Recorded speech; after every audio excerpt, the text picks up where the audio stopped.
Hello everyone, it's me Nikeo here to shape up your day with a bit of positivity. So I actually want to use an analogy for you today, so I had to take you over here to the garden. All right, and I want to show you something. Do you see this little bud here? That's a rose. Now I want you to look here. That's also a rose. Both of them are roses, okay? Now, I want to tell you a little story from when I was a girl. I was in second grade, as a matter of fact. So when I was a girl, I was super duper shy. Super duper shy.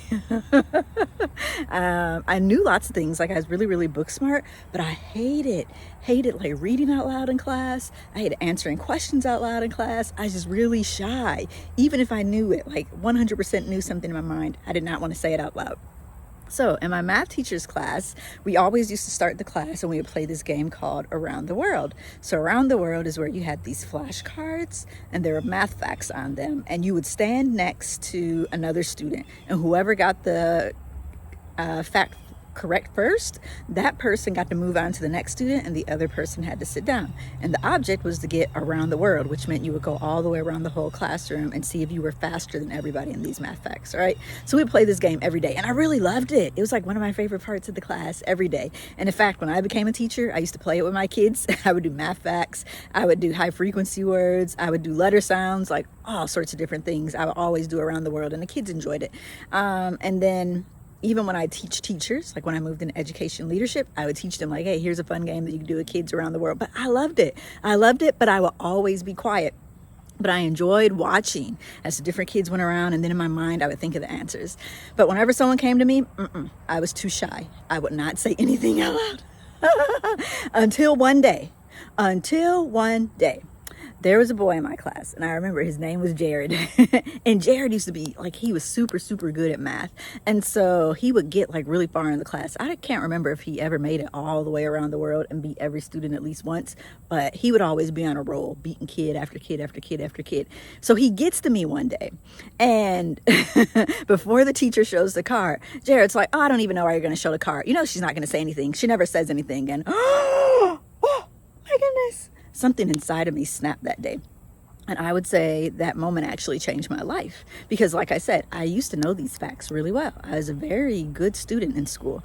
I was just shy. I didn't like saying things out loud. I hadn't developed that part of myself yet. I hadn't blossomed into that yet, if you will, right? So Jared says this and something in me snapped, and my teacher showed that card and I said the answer out loud. It was correct. But that wasn't even the best part there. The best part, and the thing that was most shocking to me, is I remember the look on my classmates' faces. So many of them stood up and they were cheering like, yeah. And even my teacher, she was cheering too. So I remember that way back in second grade, you guys. That's like my big memory or whatever, right? And so it was really funny because Jared sits down and he's like a poor sport about it. And he's like, oh, she's not going to do anything but get out on the next one. And he was right. He is absolutely right, because the next person I went back to being Nikeo, which was quiet Nikeo. I don't like to say anything, but I remember feeling so good that day just to hear the cheer and applause, like people wanted to hear me say something. And so I share that message with you today because it was the start. It was the start of a shift within me. I didn't change overnight. Like I said, as soon as that next person came, I sat my little self back down, went back to being a mute in the classroom. Yeah, but something in me changed. Like I felt more comfortable being able to share my thoughts and ideas. Like, hey, sometimes people do want to hear what I have to say, and it makes them cheer, and it made me feel good. And so now when I look at myself today, like, you can't get me to shut up. Like, you see that I do these videos. I've done international public speaking contests. I've president of a Toastmasters club before. I trained teachers. I've trained school leaders. There's so many different opportunities that I get to use my voice, and I love it. Like most people fear public speaking, me, I love it. Like I look for and I love the opportunity to be able to get up in front of a crowd and just talk. But yeah, so I made that point to you to say, if you're someone who struggles with being shy, or if you have a child who's shy, or a student who's shy, or a friend who's shy, there's two key things that I want to say to you today, okay? So number one, just because they're not always speaking, it doesn't mean that they don't have their own thoughts, feelings, and emotions. Sometimes they do need a little bit of encouragement or just patience to bring it out. And it's just like that flower I just showed you, right? Me and Jared, when you look at that, we're both roses, We're both really good with math. Like I said, I was really, really good in school when I was a kid. I just didn't like to speak a lot.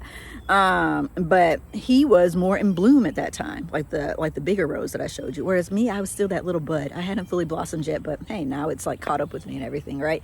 So yeah, my 2 points to you is, number one, if you are shy, or if someone you know is shy or struggling with shyness, it doesn't mean that, you know, you'll always be that way. Give it time to bloom. And then number two, I would say also use those moments of shyness. Like, think about those moments where if you are shy, that you can be brave. Somewhere you could be brave in a safe space and just say something and see what happens. It's not as bad when you finally say something, because like I said, my turning point was in second grade when I finally spoke up because I was like, Jared is not about to embarrass me like this in front of the class. And so, yeah, see if you could find a moment to be brave, and just building that little bit of confidence bit by bit by bit. And that's how it was with me. I got a little bit braver after that day. Sometimes I would answer questions, sometimes I wouldn't. I would go back to being quiet and a KO. But those little moments, you start getting progress with those. Okay, so that is my positive word for you today. I hope that it was helpful, you guys. All right, if this video was helpful for you, please make sure that you give me a thumbs up. Subscribe to our channel here on Mary's Helm. And if there's somebody you feel like this needs to be shared with, share it with them as well. Okay, make sure you hit the subscribe button too. All right, you guys, all my stars out there, I want you to keep on shining, and I'll see you all next time. Okay.